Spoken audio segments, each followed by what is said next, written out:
Hello everyone, আসসালামু আলাইকুম। Welcome to মুমস kitchen.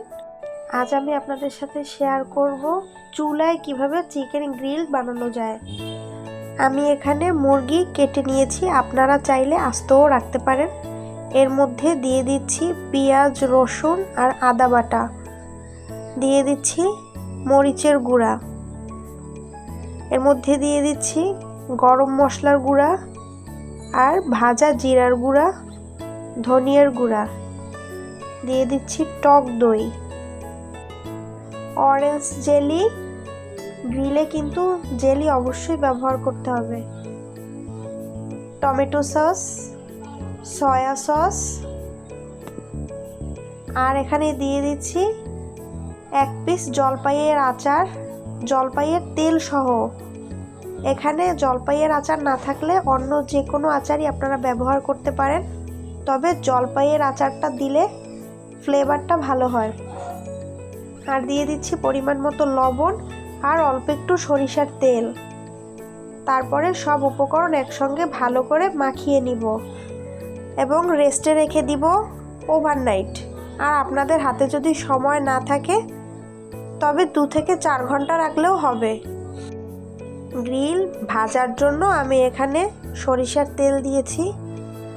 সরিষার তেলেই কিন্তু গ্রিল ভাজা হয়, তবে আপনারা যদি কেউ পছন্দ না করেন তবে সয়াবিন তেল ব্যবহার করতে পারেন।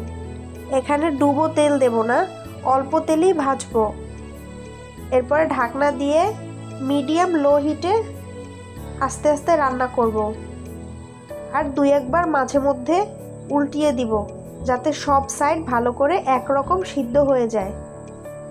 আর এখানে কিন্তু চিকেনের গায়ে যে বেশি মশলাটা ছিল, ওই মশলাটা ঝেড়ে আমি শুধু মাংসগুলো তেলের মধ্যে দিয়েছি।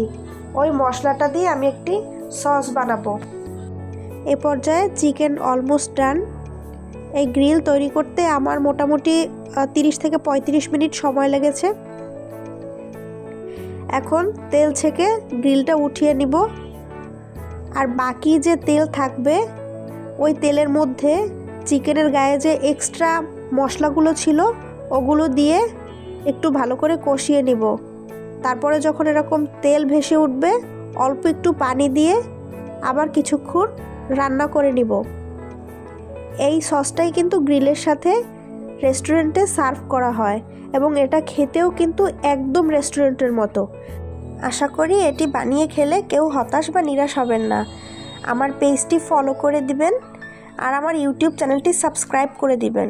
প্লিজ ভিডিওটি শেয়ার করে সবাইকে দেখার সুযোগ করে দিবেন। দেখা হবে নতুন কোনো ভিডিওতে। সে পর্যন্ত সবাই ভালো থাকবেন। আল্লাহ হাফেজ।